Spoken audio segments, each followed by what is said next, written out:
राधे राधे। आप सब कैसे हैं। आज मैं दिखाऊंगी कि चूल्हे की जो लिपाई होती है कैसे की जाती है। तो मम्मी ने गोबर ला के रख लिया था पॉलीथीन में। यहाँ पे गाय तो है नहीं हमारे यहाँ, तो बाहर से ले आई थी और झाड़ू लगा के समेट लेंगे अपने राख को जो हम रहता है कचड़ा। और आप लोगों को ये लग रहा होगा कि हर बार सासू माँ की ही वीडियो क्यों बनाती है। तो मेरी मम्मी जी से वीडियो बनाते नहीं बनता है, तो मम्मी बोली कि मैं लीव देती हूँ, तुम रिकॉर्ड कर लो। तो इसलिए मैं कर रही हूँ। और क्या है कि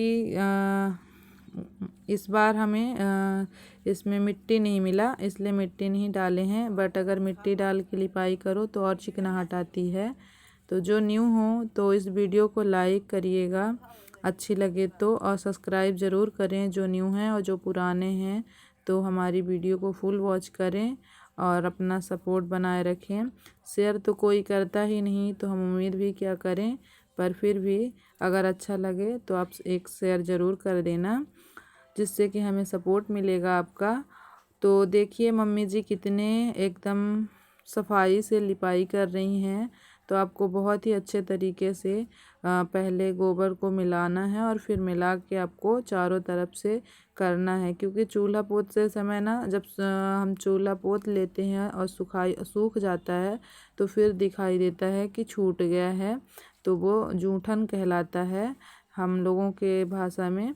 तो उसको प्रॉपर करना चाहिए लिपाई, इसलिए चूल्हे को एकदम अच्छे से घिस घिस के करना चाहिए। देखिए एक बार में नहीं चिपकता है, उसको बार बार करना पड़ता है। तो मम्मी जी मेरी बार बार हाथ से उसे अच्छे से लीप रही हैं। और इसमें थोड़ी सी मिट्टी हो ना तो अलग ही चिकनाहट होती है। गाँवों में बहुत ही अच्छे से लीपा जाता है और पोता जाता है, और पर डे लिपाई पुताई होती है। तो आज का ब्लॉग आप सबको कैसा लगा ज़रूर बताइएगा। और आप सोच रहे होंगे कि एक ही चूल्हा क्यों है। तो यहाँ पे हम लोग अक्सर खाना गैस में ही बनाते हैं। अक्सर क्यों, पूरा ही बनता है। ये चूल्हा सिर्फ हमने बनाया है ऐसे ईंट का।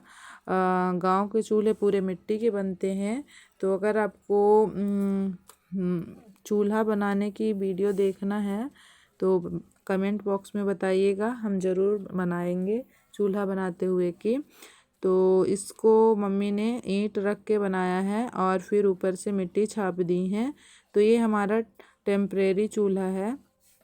तो काम करता है, बरसात में ये फिर पानी गिरता है तो ख़राब हो जाता है, तो फिर मम्मी इसको बना लेती हैं। इसमें सिर्फ हम पानी गर्म करते हैं, और जैसे चने की भाजी आती है तो हमारे घर में चने की भाजी इसी में बनाई जाती है तो अच्छी लगती है। बाकी का खाना गैस पे ही बनता है।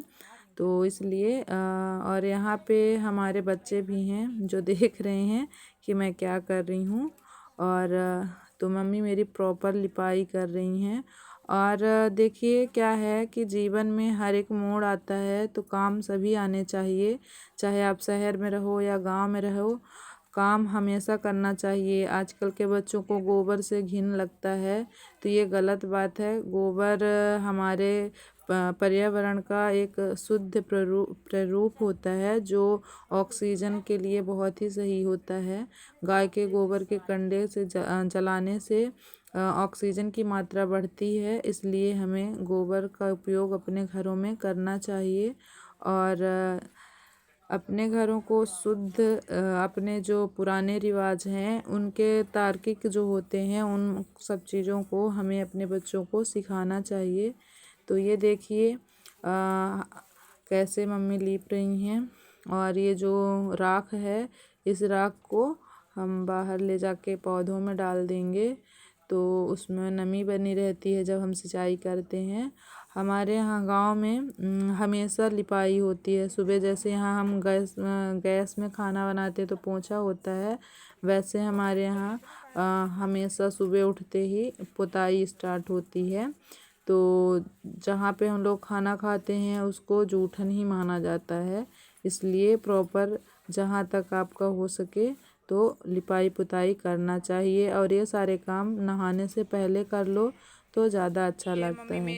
तो उस तरफ की लिपाई होने के बाद मम्मी आगे के भी इस यहाँ पे होली खेलने के बाद जब होली खेले थे ना, तो बहुत कलर यहाँ पूरे हो गया था, गिर गया था, क्योंकि इस बार की होली कुछ ज़्यादा ही कलर से खेले गए, क्योंकि पूरी फैमिली थी तो उन सब के दोस्त थे। तो ये हमारी कॉलोनी है और मम्मी जी अपने कपड़े संभाल रही हैं, क्योंकि गोबर है, इसका दाग भी लग जाता है, तो लिपाई ध्यानपूर्वक ही करनी चाहिए। तो मम्मी 2-3 दिन से गोबर ढूंढ रही थी, क्योंकि गाय आती हैं और लाइन में सबको चाहिए होता है, तो कंडे भी बना लेते हैं, इसके सुखा लेते हैं, तो फिर बाद में हमको ज़रूरत पड़ती है ना, तो उसका यूज होता है, जैसे हवन करने के लिए हो गया या फिर बच्चों को नज़र उतारने के लिए। तो कैसा लगा ब्लॉग ज़रूर बताइए। और हमारी लिपाई हो गई है, तो देखिए लिपने के बाद कितना सुंदर नज़ारा है। धन्यवाद, मिलते हैं।